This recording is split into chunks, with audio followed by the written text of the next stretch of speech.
Bonjour Isabelle Barthes. Bonjour Thibault. Vous êtes professeur des universités de sciences de management, vous êtes professeur à l'université de Strasbourg. On va parler d'une étude que vous avez réalisée qui est très intéressante sur les préjugés, les stéréotypes liés à l'apparence physique au travail et à tous ses impacts sur les relations interpersonnelles en entreprise. Alors première question, qu'est-ce qui ressort de votre recherche? Quel est le poids de cette apparence physique dans les entreprises? Eh bien, on a la gueule de l'emploi. C'est-à-dire que parmi les jugements qu'on peut avoir sur vous, au moment d'un recrutement, au moment d'une promotion, au moment d'une évolution de carrière, en fait, à tous les moments de la carrière, votre apparence va compter. Mais c'est non dit. C'est-à-dire que ce n'est pas codifié, hein, on est clair. Il y a deux types d'apparence, enfin on classe l'apparence en deux types, subie, c'est-à-dire je ne choisis pas ma taille, la couleur de mes yeux, et choisi, et là c'est la façon dont je m'habille, si je porte des tatouages et des piercings.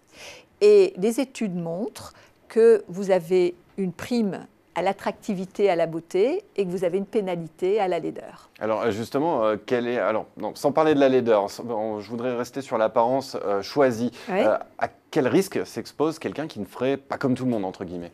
Alors, quelqu'un qui, par exemple, aurait un décalage dans la façon dont il s'habille ou elle s'habille, des tatouages, des piercings, prendra le risque de se marginaliser, de ne pas être dans les codes, dans la communauté telle qu'elle a été de façon informelle installée. Même s'il est déjà dans l'entreprise, il risque d'être Alors, marginalisé. c'est ça qui est intéressant, c'est que ces codes étant non dits, on ne va pas vous parler des horaires, de la façon dont la cantine fonctionne, il va falloir les découvrir petit à petit.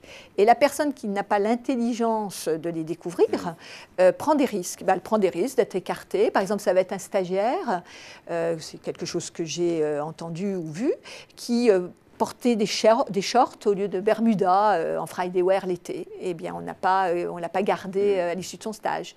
Ça va être bien sûr une jeune femme qui porte des décolletés trop profonds et qu'on va taxer d'incompétente parce que trop sexy. Voilà, c'est le genre de choses qu'on voit régulièrement. Est-ce qu'il y a des métiers, des fonctions, des secteurs ou même des types d'entreprises où le conformisme vestimentaire est plus fort que chez les autres?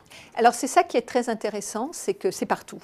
Moi, l'étude que j'ai faite était dans beaucoup de secteurs d'activité très différents et on retrouve cette fashion police et ce poids de l'apparence, quel que soit le secteur. Il y a des modes d'expression différentes. Un lieu d'intéressant, c'est le hall de l'entreprise.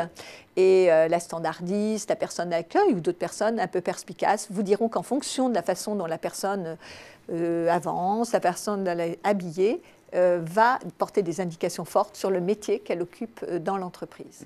Alors ce poids de l'apparence, ce poids des non-dits, quels effets est-ce qu'ils peuvent avoir sur le salarié une fois qu'il est dans l'entreprise? Vous dites que c'est source de très grande angoisse. Alors ça peut être une source de très grande angoisse parce que les personnes, en tout cas dans les entreprises où on a travaillé, il y en avait quand même 18, intériorisent, alors, à tort ou à raison, hein, du contrôle social. Et vont être très angoissées, par exemple, sur la façon dont elles vont s'habiller pour aller travailler. Ils vont douter finalement, en permanence. Ils vont douter.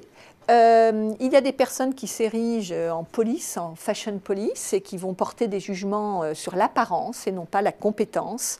Et tout les ça partager. va pouvoir avoir un poids sur ensuite l'évolution de la personne. En fait, on se rend compte avec ce sujet que ce qui devrait être de la compétence, ce qui devrait être de la raison, vit des interférences fortes avec de l'affectif, du préjugé, sur des choses qui devraient moins compter dans le monde professionnel. Et c'est une particularité française ou alors on retrouve les mêmes tendances partout dans le monde? Alors, c'est en France très acté. On le retrouve ailleurs dans le monde, mais avec un enchâssement culturel. On n'est pas gros de la même façon, on n'est pas habillé, le tatouage n'a pas le même poids en fonction des cultures. Je pense quand même que les mondes anglo-saxons sont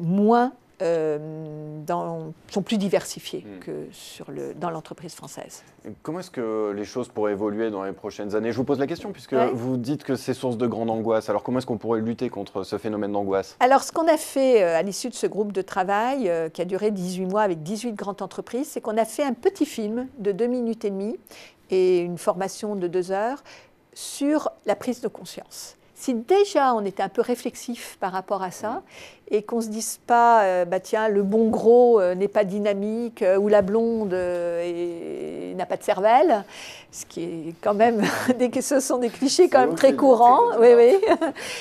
Ça permettrait déjà de prendre un peu de distance à ce qu'on appelle des préjugés, c'est-à-dire juger avant de connaître la personne et d'essayer de la comprendre et de la connaître et de découvrir que souvent c'est une belle personne et qu'elle a plein de choses à dire et à faire. Eh bien, merci d'être venue participer à cette prise de conscience, Isabelle Barthes, sur ce plateau. Merci beaucoup. Merci Thibault.